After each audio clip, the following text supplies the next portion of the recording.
Ahsoka Episode 1 might be one of the worst things to come out of Star Wars, sense-wise, in the last 5 long minutes.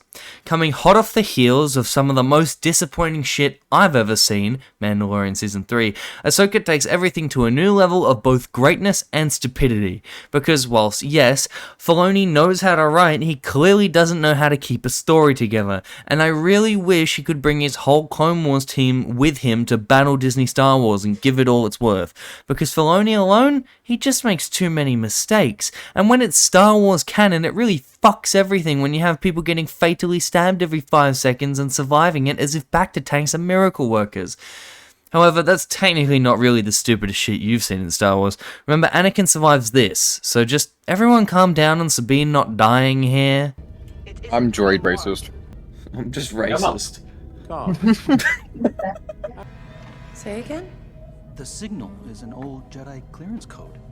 They say they're here to see the prisoner. I'm calling their bluff. So you don't believe that they're Jedi, you believe they're freeloaders somehow using old Jedi codes. However, why don't you actually believe it's a Jedi? The person who handed in Elsbeth, the prisoner, was a Jedi, ass-soaking Tano. So why wouldn't this one be a Jedi? But that's not even the main stupid here. They let people who they believe are lying about being Jedi onto the ship, knowing full well of the power of the Imperial Remnant, and only bringing 6 guards with you, one of which can't even hold a gun, and only one of which has their gun prepared. And then you let them exit the ship in dark, shrouded clothing, and you don't even back up or retreat. You let them get right up close. What is wrong with you?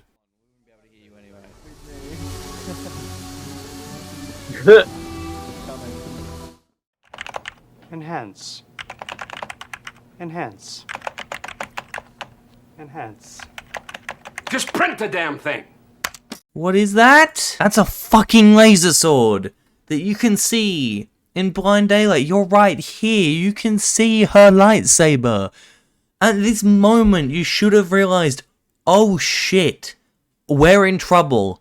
Run. No, instead you decide on having a massive conversation with them, calling them Imperial Remnant, saying they're overconfident, and telling them to just go off and get arrested pretty much. If you thought they were Imperial Remnant, why did you let them on the ship? If you saw their lightsaber, why are you not running? If you're bringing Imperial Remnant onto the ship, why do you only have 6 guys defending you? If you're gonna scan them, why not do it before they get on the ship where they can hurt you? None of this makes sense. Guys, get it? It's a callback. Yeah, diabetic. Yeah. Shoot at his feet! Why is she just hugging it? She's thinking intensely, okay? Fuck off. She has plenty of time to waste. Oh wait, she's trying to save the galaxy? Never mind. So then Ahsoka, after what I can only assume is a massive acid trip whilst high on a couple of dirty durries, desecrates a grave while slowly caressing the walls of her tomb.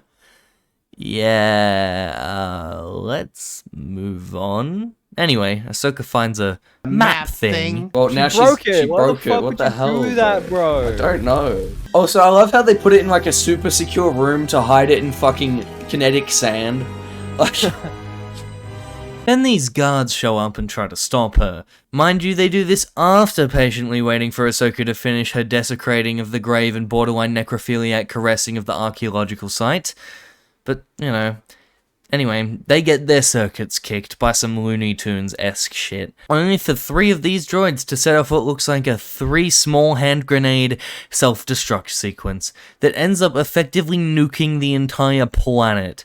What the actual fuck? Who needs a Death Star? 10 of these would have taken out Alderaan. And one of these could have easily defeated any rebel base or fortification on any planet. Hoth wouldn't be much of a battle if Darth Vader threw a fucking hand grenade of death in there, would it? What the fuck is this?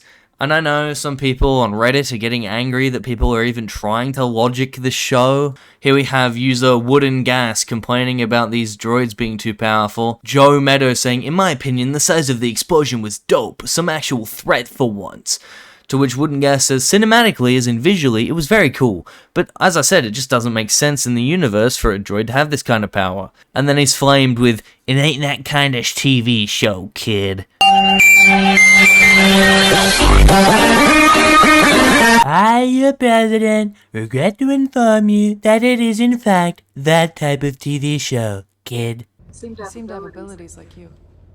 Really? What was crazy? These Fucking- days, there are few who can wield the Force. Like Kanan, didn't you forget you were friends of a Jedi? And also fucking basically married. Possibly. So yes, Hera has forgotten about people having the Force, I guess? Except for Ahsoka? I mean, I guess this is what happens after you get digged down so hard by the Force that your child forgot every single part of your genetic code, except for green. Disney Plus's Ahsoka reveals major changes to Hera Syndulla's sun design. Yeah, they took his green eyebrows away, how dare they.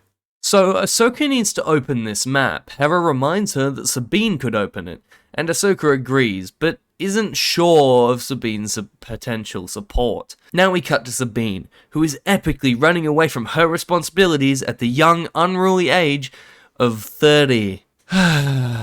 Ahsoka arrives and tells Sabine that this map could lead to Ezra. Sabine immediately agrees to help and is brought aboard Ahsoka's ship. Sabine says she needs time to study the map and asks if she can go back to her place to study it with her equipment.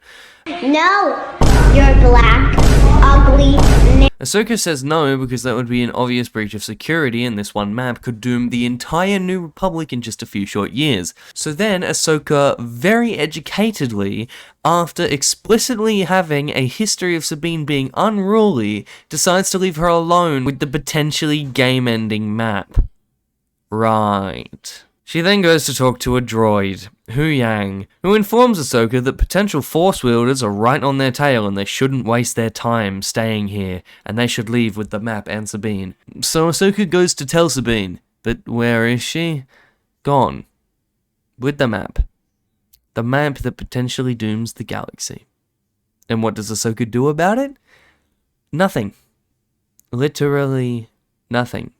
She lets Sabine go to her room and stare at a map for a few hours before something eventually goes wrong and Ahsoka's ship is too far away to stop it. Great. Ahsoka, you are proving to be incredibly incompetent in this show, and I'm really starting to question your intelligence. She took the map off the ship when I explicitly told her not to. I told her not to, I still did it. She still fucking did it. So what bad things did inevitably happen? Callbacks and nostalgia. You know that one scene from A Better Piece of Entertainment where that droid spies on those people? Yeah, well, here we are, and I'm presuming this convo went something like this. Yo, there's some rebel dipshit in full highlighted orange and purple taking a map to a remote location alone. Shit, okay, let's go roll 'em.